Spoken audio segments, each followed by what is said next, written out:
बिस्मिल्लाहिर्रहमानिर्रहीम। अस्सलाम वालेकुम। जिस घर को मैंने अपनी बेबसी का सहारा समझा था, वही घर मेरे लिए एक ऐसा जाल बन जाएगा मैंने कभी सोचा न था। एक माँ का वो रूप मेरे सामने था जिसे देखकर मेरी अकल दंग रह गई और मेरा ज़मीर कांप उठा। मोहब्बत और साजिश के इस धुंधले खेल में मैं एक ऐसे मोड़ पर खड़ा था जहाँ एक गलत कदम सब कुछ तबाह कर सकता था। लेकिन इस रात जब अचानक कमरे का दरवाज़ा खुला तो सामने खड़ी हकीकत ने हम दोनों के पैरों तले से ज़मीन निकाल दी। दोस्तों, आज की अनोखी कहानी में सबका इस्तकबाल है। मेरा नाम आमिर है। मैं अभी नया नया शहर नौकरी के लिए आया था। शहर आने की खबर मैंने अपने दोस्त कामरान को दी थी। कामरान सोशल मीडिया पर मेरा दोस्त बना था, लेकिन हमारी दोस्ती काफ़ी गहरी हो चुकी थी। जब मैं शहर पहुंचा तो कामरान मुझे स्टेशन लेने आया और वहां से सीधा अपने घर ले गया। घर पहुंचते ही मेरी नज़र एक खूबसूरत खातून पर पड़ी। पहली नज़र में मैंने इन्हें कामरान की बहन समझ लिया था। कामरान ने मेरी गलतफहमी दूर करते हुए हंसकर कहा, अरे आमिर, ये मेरी बहन नहीं, मेरी माँ है। आंटी इतनी खूबसूरत और जवान दिखाई देती थी कि बिल्कुल किसी जवान लड़की जैसी लग रही थी। मैंने पहले कभी किसी उम्र रसीदा खातून को ऐसा नहीं देखा था, इसीलिए मुझे भरम हुआ था। इस दिन कामरान से मिलकर बहुत खुशी हुई। दोपहर का खाना खाया और फिर मैं वहाँ से निकलने लगा ताकि अपने लिए कोई हॉस्टल ढूंढ लूँ। कामरान ने मुझे रोका और बोला, जब अपना घर मौजूद है तो हॉस्टल में क्यों रहना। मैंने कहा, अपना घर इस पर। कामरान बोला, अरे दोस्त, इतनी जल्दी मुझे पराया कर दिया। हाँ, मैं शहरी हो सकता हूँ मगर दोस्ती निभाना जानता हूँ। यहाँ सिर्फ मैं और माँ रहते हैं, तुम आराम से एडजस्ट हो जाओगे। वैसे भी मैं कुछ सालों के लिए पढ़ाई के सिलसिले में बाहर जा रहा हूँ। मेरी गैर मौजूदगी में माँ की देखभाल के लिए किसी की ज़रूरत है। तुम यहाँ रहकर माँ का ख्याल रखना। कामरान की बात सुनकर मैं जज्बाती हो गया। इसने मुझे पराया नहीं बल्कि अपना समझा था। इसकी माँ ने भी ताकीद की और बोली, हाँ अमीर, कामरान ठीक कह रहा है। अगर मेरा बेटा बाहर चला गया तो क्या दूसरा बेटा मेरे पास नहीं रह सकता। अल्लाह ने तुम्हें बिल्कुल सही वक्त पर भेजा है। यही अल्लाह की मर्ज़ी है। इनका इसरार इतना बढ़ गया कि मैं मना न कर सका। 2 दिन बाद कामरान बाहर चला गया और मैं घर में आंटी के साथ अकेला रह गया। घर के हालात देखकर मैंने फ़ौरन नौकरी ढूंढ ली। मैंने 22 साल की उम्र में अपनी पढ़ाई छोड़ दी थी क्योंकि मेरे पास पैसे न थे, इसलिए नौकरी ज्वाइन करना मजबूरी थी। शहर में मुझे जल्दी ही एक ठीक ठाक नौकरी मिल गई। दूसरी तरफ कामरान को 22 साल की उम्र में बाहर जाकर पढ़ने का मौका मिला था। मैं ये सोचकर चुप हो गया कि किस्मत किसकी कैसी होती है। इस दिन से मैं आंटी को अपनी माँ मान कर रहने लगा। मगर आहिस्ता आहिस्ता मुझे महसूस हुआ कि शायद आंटी के दिल में मेरे लिए कुछ अलग जज्बात थे। पहले मेरा ध्यान इस तरफ नहीं गया, मगर फिर चीज़ें बदलने लगी। आंटी शहर में एक अच्छी पोस्ट पर नौकरी करती थी। एक रात उन्होंने मेरा पसंदीदा खाना बनाया और बोली, मैंने सोशल मीडिया से तुम्हारी पसंद नापसंद का पता लगा लिया है। तुम्हें मार्शट्रीन फूड पसंद है ना? देखो, मैंने वही बनाया है। खाने के वक्त वो मेरे बिल्कुल पास आकर बैठी और मेरी प्लेट में प्यार से रोटी रखी। खाना ख़त्म हुआ तो मैं बर्तन उठाने लगा। इस पर आंटी बोली, तुम बिल्कुल परफेक्ट लड़के हो। कामरान के मुंह से तुम्हारी बहुत तारीफ़ सुनी थी, तब से तुमसे मिलने को बेताब थी। तुम में और कामरान में बहुत फ़र्क है। कामरान घर के कामों में कभी मदद नहीं करता, उल्टा सामान इधर उधर बखेरने में माहिर है। कामरान के किस्से सुनकर मैं हंसने लगा। हंसते हंसते आंटी अचानक खामोश हो गई। मुझे लगा शायद इन्हें कामरान की याद आ गई होगी। मैंने इनके कंधे पर हाथ रखकर कहा, आंटी उदास ना हो, अगर कामरान की याद आ रही है तो मैं इसे फ़ोन कर देता हूँ।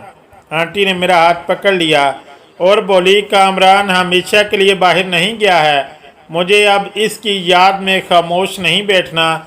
मैं तो अचानक तुम्हारे ख्यालों में खो गई थी और सोच रही थी कि तुम कितने परफेक्ट हो। अगर तुम इस तरह मुझे इम्प्रेस करते रहे तो मेरा क्या होगा। बार बार मुझे इम्प्रेस मत किया करो, खुद को संभालना मुश्किल हो जाएगा। ये कहकर वो प्लेट्स लेकर किचन में चली गईं और मैं कुछ देर वहीं खड़ा रहा।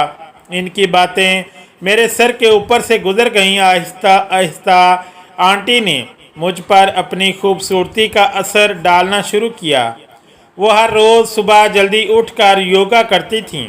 इन्हें योगा करते देखकर मुझे इनके जवान दिखने का राज समझ आया। एक दिन उन्होंने मुझे दफ्तर से जल्दी घर बुला लिया क्योंकि इन्हें मार्केट शॉपिंग के लिए जाना था और वो मुझे साथ ले जाना चाहती थीं। मैंने दफ्तर से आधे दिन की छुट्टी ली और घर आया। मैंने बार बार दरवाजे की बेल बजाई मगर अंदर से कोई आवाज़ न आई। शायद बेल ख़राब थी। मैंने अपनी दूसरी चाबी से ताला खोला। हाल में कोई न था मगर कमरे से पानी गिरने की आवाज़ आ रही थी। मुझे लगा शायद नल खुला रह गया है और पानी ज़ाया हो रहा है। मैं आवाज़ की सिमत बढ़ा। आवाज़ बाथरूम से आ रही थी। मैंने दरवाज़ा खोलने के लिए हाथ बढ़ाया ही था कि अचानक दरवाज़ा खुला। सामने आंटी खड़ी थीं, बिल्कुल भीगी हुई। इनके चेहरे पर गीले बालों से पानी की बूंदें गिर रही थीं। वो दिलकश मंजर देखकर मैं कुछ लम्हों के लिए जम गया और इनकी खूबसूरती में खो गया। दरवाज़ा बंद होने की ज़ोरदार आवाज़ से मुझे होश आया। आंटी ने मुझे देखते ही दोबारा दरवाज़ा बंद कर लिया था। मैं हाल में आकर बैठ गया। कुछ देर बाद आंटी बाहर आईं और बोली, आमिर तुम आ गए, लेकिन तुम मेरे कमरे में क्यों आए थे? क्या तुम्हारे कमरे में पानी नहीं आ रहा था? मैंने घबरा कर बताया, आंटी मुझे आपकी आवाज़ सुनाई नहीं दी, लगा आप घर पर नहीं हैं। नल की आवाज़ सुनकर मैं पानी बंद करने के लिए आपके कमरे तक आ गया था। आंटी मुस्कुरा कर बोली, जो हुआ नज़रों की गलती से हुआ। आज मैंने अपनी सैंडल दरवाजे पर रख दी थी, इसलिए तुम्हें पता न चला कि मैं घर पर हूँ। जाओ तुम फ्रेश हो जाओ, मैं तैयार होकर आती हूँ। कुछ देर बाद हम दोनों तैयार होकर मार्केट निकले। आंटी सादा कपड़ों में थी मगर बहुत खूबसूरत लग रही थी। मैं पहली बार किसी औरत की ऐसी खूबसूरती को इतने करीब से देख रहा था, इसलिए बार बार इनकी तरफ देख लेता। वो मेरे पास आई, मेरे बालों में हाथ फेरते हुए बोली, आमिर तुम बार बार किस सोच में डूबे रहते हो? चलो अब जल्दी करो, मार्केट जाना है। बाइक पर बैठते वक्त वो मेरे पीछे बैठीं और अपने दोनों हाथ मेरे कंधों पर रख दिए। मार्केट में जहाँ जहाँ इन्हें जाना था मैं इन्हें ले गया।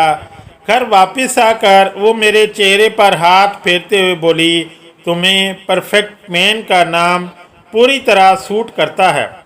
शॉपिंग के दौरान तुमने मुझे शिकायत का कोई मौका नहीं दिया। कामरान तो मुझे एक दुकान पर छोड़ देता था और बाकी जगह मुझे पैदल जाना पड़ता था, लेकिन तुमने सारे बैग भी उठाए और मुझे हर जगह लेकर गए। उन्होंने मेरी पीठ थपथपाई और मेरे गाल खींचे। ये सब बहुत कुदरती था, लेकिन मेरे दिल पर इसका गहरा असर हो रहा था। इसी दौरान वो एक नया सूट पहनकर मेरे सामने खड़ी हुई और पूछने लगी, मैं इसमें कैसी लग रही हूँ? मैंने कहा, आप बहुत खूबसूरत लग रही हैं, बस ड्रेस पीछे से थोड़ी ढीली है। ये सुनते ही वो बोली, शायद पीछे से रहन नहीं बांधी। आमिर क्या मेरी थोड़ी मदद करोगे ये रिबन बांधने में? मैं इनकी मदद करने लगा और कपड़े के ऊपर से इनका जिस्म छू रहा था, जिससे मेरे दिल की धड़कनें तेज़ हो रही थीं। अगले दिन उन्होंने दफ्तर जाने के लिए एक नया सूट पहना था। वो तैयार होकर आईं तो इनकी खूबसूरती मज़ीद निखर गई। वो बोली, कल दोपहर छुट्टी ली थी, आज सुबह की छुट्टी ले लो और मेरे साथ मेरे ऑफिस चलो। मुझे ज़बरदस्ती अपने साथ ले गईं। जब हम ऑफिस पहुँचे तो उन्होंने फ्लोर पर सबके सामने मेरा हाथ पकड़ लिया। मुझे इनका ये अजीब रवैया समझ नहीं आ रहा था और ऑफिस में सब लोग हमें अजीब नज़रों से देख रहे थे। वो मुझे अपने बॉस के केबिन में ले गईं, जहां बॉस भी हमें अजीब नज़रों से देख रहा था। आंटी ने बॉस से मेरा तारुफ कराते हुए कहा, ये मेरा आमिर है। इसके बाद वो मुझे बाहर ले आईं और मुझे वापस जाने को कह दिया। शाम को जब वो घर आईं तो इनका रवैया कुछ बदला हुआ था। घर आते ही उन्होंने मुझे गले लगा लिया और कहा, आज तुम ऑफिस आकर मेरी बहुत बड़ी मदद कर गए। हम बातें कर ही रहे थे कि अचानक ज़ोर से बिजली कड़की। बिजली की कड़कदार आवाज़ से आंटी डर गईं और उन्होंने मुझे और ज़ोर से गले लगा लिया। इस बार गले लगाने में कुछ अलग ही एहसास था। एक अजीब सी तड़प थी। जब बिजली की आवाज़ ख़त्म हुई तो वो मुझसे अलग हुई और जाते जाते मेरे चेहरे पर हाथ फेरते हुए बोली, अच्छा हुआ तुम जल्दी घर आ गए। तुम्हारे आने के बाद ही ये ज़ोरदार बारिश शुरू हो गई। वो अब मेरी बहुत फ़िक्र करने लगी थी। ये फ़िक्र मुझे अच्छी तो लग रही थी, लेकिन मेरे जहन में शक भी पैदा हो रहा था। वो दरवाजे पर खड़ी बारिश को देख रही थी। वो भीगना चाहती थी मगर डर रही थी। इनके चेहरे से ये साफ नज़र आ रहा था। मैंने इनका हाथ पकड़ा और इन्हें कंपाउंड में ले गया और कहा, बारिश का मज़ा लो। बारिश में भीगते हुए इनके चेहरे की खुशी देखकर मैं भी बहुत खुश हो रहा था। घर वापस आते ही वो तौलिया लेकर आईं और अपने हाथों से मेरे बाल पूंछने लगीं। जब हमारी नज़रें मिलीं तो वो मुझे बहुत प्यार से देख रही थी। उन्होंने कहा, आमिर, जिस तरह तुम मुझसे बातें करते हो कामरान ने कभी नहीं की। वो तो हमेशा बस अपनी पढ़ाई में ही मसरूफ़ रहता है। वो बोल रही थी कि मैंने हिम्मत करके पूछ लिया, आंटी, आपने अपने बॉस से मेरा तारीफ़ करवाते हुए ये क्यों कहा कि ये मेरा आमिर है। ये सुनते ही वो घबरा गई और बिना कोई जवाब दिए वहाँ से चली गई। रात को सोने के वक्त उन्होंने मुझे अपने कमरे में बुलाया और बोली, आमिर, आज मुझे बहुत डर लग रहा है। क्या तुम आज रात मेरे कमरे में सो सकते हो। मैं एक मदद के तौर पर तैयार हो गया और इनके कमरे में नीचे सो गया। इस रात कमरे में सोते वक्त मुझे ऐसा महसूस हो रहा था जैसे कोई हमारी जासूसी कर रहा हो। मेरी नज़रें बार बार दरवाजे और खिड़की की तरफ जा रही थी। सोने से पहले मैंने आंटी की तरफ देखा तो वो भी मुझे ही देख रही थी। उन्होंने पूछा, आमिर, तुम अभी तक सोए नहीं। मैंने कहा, आंटी, लगता है कोई बाहर से कमरे की जासूसी कर रहा है। वो बोली, मुझे भी यही लग रहा है, इसीलिए मैं भी सो ना सकी। ये कहकर उन्होंने अपना हाथ मेरे ऊपर रखा और सोने की कोशिश करने लगी। कुछ देर बाद अचानक कमरे की लाइट जली और एक गसीले लहजे में आवाज़ आई, माँ। मेरी नींद खुल गई। मैंने उठकर देखा तो सामने कामरान खड़ा था। वो हमें गुस्से से देख रहा था और अपनी माँ से बोला, माँ, तुम ये क्या कर रही हो। आमिर मेरा दोस्त है, ऐसी बातें तुम्हें शोभा नहीं देती। अब मुझे तुम्हें माँ कहने में भी शर्म आ रही है। मैंने फ़ौरन कहा, कामरान, बेवजह गलत मत सोचो। आंटी को डर लग रहा था इसलिए उन्होंने मुझे बुलाया था, मगर जिस तरह आंटी ने मुझ पर हाथ रखा हुआ था कोई भी गलत फहमी में पड़ सकता था। कामरान अपनी माँ पर नीची बातें करने लगा। इसका अंदाज देखकर लग रहा था कि वो अचानक नहीं आया बल्कि ये सब एक प्लान था। कामरान ने गुस्से में इंकशाफ किया, मैं कभी बाहर गया ही नहीं था। माँ के पास पैसे न थे इसलिए मैं चचा से पैसे लेने गया था और ये बात मैंने माँ को नहीं बताई थी। वहाँ चचा ने मुझे माँ के बारे में कुछ बातें बताई कि उन्होंने कई बार माँ को गैर मर्दों के साथ देखा है। तब मैंने ये प्लान बनाया कि मैं माँ पर नज़र रखूँगा। आमिर, तुम भी इसी वक्त शहर आ रहे थे तो मैंने अपने प्लान के मुताबिक तुमसे कहा कि मैं बाहर जा रहा हूँ और तुम यहाँ रहो। मुझे पता था कि माँ का बुरा असर तुम पर भी पड़ेगा और जो कुछ तुम दोनों के दरमियान चल रहा है वो मुझे अब समझ आ गया है। आमिर, मैं तुम्हें कसूरवार नहीं मानता, असल कसूरवार मेरी माँ का है। इनकी नीयत ही ख़राब है और तुम इनकी बातों में आ गए। जब कामरान खामोश हुआ तो मैंने आगे बढ़कर कहा, कामरान, तुमने अपनी माँ पर इतने बड़े इल्ज़ामात लगा दिए, अब खुश हो। अगर कुछ और भी बाकी है तो वो भी कह लो, क्योंकि इसके बाद तुम्हें बोलने का मौका नहीं मिलेगा। कामरान, तुमने हम पर नज़र तो रखी, मगर जो तुम्हें देखना चाहिए था वो तुमने देखा ही नहीं। वो मुझे अपने ऑफिस इसलिए लेकर गई थी क्योंकि इनका नया बॉस इन पर बुरी नज़र रखने हुए था।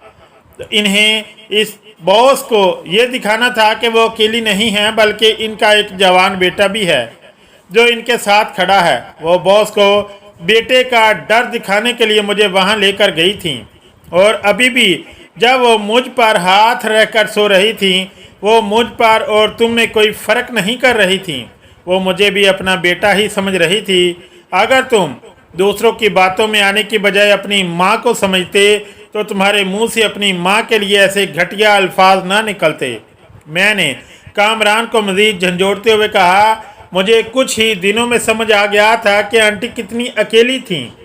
इस घर में जवान बेटा होने के बावजूद वो तन्हा थीं। उन्होंने तुम्हारी खातर दूसरी शादी नहीं की और पूरी ज़िंदगी तुम्हारे लिए जीती रहीं, मगर जब तुम पर माँ की देखभाल की जिम्मेदारी आई तो तुमने माँ पर ध्यान देने की बजाय लोगों की बातों पर यकीन करके इन पर बेएतमादी की।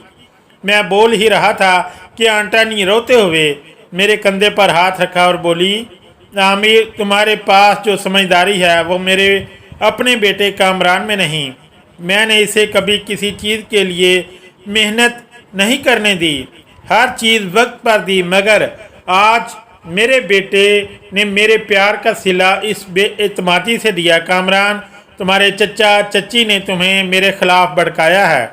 मैं चाची से मदद मांगने से पहले चचा के पास तुम्हारे वालिद की जायदाद का हिस्सा मांगने गई थी, लेकिन उन्होंने देने से इनकार कर दिया। तब मैंने इन्हें धमकी दी थी कि मैं इन्हें अदालत ले जाऊंगी। जो हिस्सा मैं मांग रही थी वो सिर्फ तुम्हारी पढ़ाई और तुम्हारी खुशियों के लिए था। मैं तुम्हारा मुस्तकबिल बर्बाद नहीं करना चाहती थी, मगर मुझे नहीं पता था कि तुम इतनी जल्दी दूसरों की बातों में आ जाओगे और अपनी माँ के प्यार का ये सिला दोगे। ये कहकर आंटी फूट फूट कर रोने लगी। आंटी की बातें सुनकर कामरान की अकल ठिकाने आ गई। वो दूसरों की बातों पर आकर अपनी सच्ची माँ पर शक कर बैठा था और मुझ पर भी गलत इल्ज़ाम लगाया था। जब इसे अपनी संगीन गलती का एहसास हुआ तो वो रोते हुए माँ के पैरों में गिर गया और माफ़ी मांगने लगा। माँ तो आखिर माँ होती है। उन्होंने फ़ौरन अपने बेटे को गले से लगाकर माफ़ कर दिया। माफ़ी मांगने के बाद कामरान मुझसे ज़िद करने लगा कि मैं इसी घर में रहूं, मगर मैंने फ़ैसला कर लिया था कि अब मैं वहाँ नहीं रह सकता। इस माँ और बेटे को अपने रिश्ते को दोबारा दुरुस्त करने के लिए वक्त की ज़रूरत थी और कामरान को अब अपनी माँ की ईमानदारी और इनकी जदोजहद को खुद देखना था। कामरान को अपनी माँ की मोहब्बत का अंदाज़ा इसलिए नहीं था क्योंकि इसने कभी ज़िंदगी में तंगी नहीं देखी थी, जबकि मैंने बचपन से घर की गुर्बत देखी थी, छोटे मोटे काम किए थे और मेहनत की कदर जानता था। आजकल के माँ बाप बच्चों की हर ख्वाहिश पूरी कर देते हैं और बच्चे इस चीज़ के आदी हो जाते हैं। जब कभी इनकी कोई ख्वाहिश पूरी ना हो तो वो नाराज़ हो जाते हैं और माँ बाप को बुरे अल्फाज कह देते हैं। ऐसी सूरत हाल से बचने के लिए बच्चों की हर ख्वाहिश पूरी नहीं करनी चाहिए, कभी कभी इन्हें ना भी सुननी चाहिए। बच्चों को भी समझना चाहिए कि इनके वालिदैन इनके लिए कितनी मेहनत करते हैं, तभी इन्हीं रिश्तों, प्यार और पैसे की असल कदर मालूम होती है। तो दोस्तों, ये थी आज की एक छोटी सी कहानी। इस कहानी के बारे में आपकी क्या राय है, कमेंट करके ज़रूर बताएं। अगर आप ऐसी ही और कहानियाँ सुनना चाहते हैं तो चैनल को सब्सक्राइब कर लें और बेल आइकन को दबा दें ताकि नई वीडियो की नोटिफिकेशन आपको मिल सके। कल मिलेंगे एक नई कहानी के साथ। शुक्रिया। अल्लाह हाफिज़।